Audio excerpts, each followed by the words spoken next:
No battery lasts forever, and that includes the one in your key fob. But fortunately, replacing it is easier than you think. All you need is a small flat blade screwdriver and a new battery. In this case, a CR2450 3-volt. Insert a small flat blade screwdriver into the slot on the bottom of the key fob and carefully pry the cover slightly open. Continue this process around the perimeter of the fob until you can use your fingers to remove the cover completely.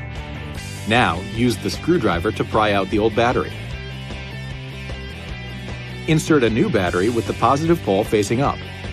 Finally, put the case back together, snap it shut, and test the key fob by pressing a button.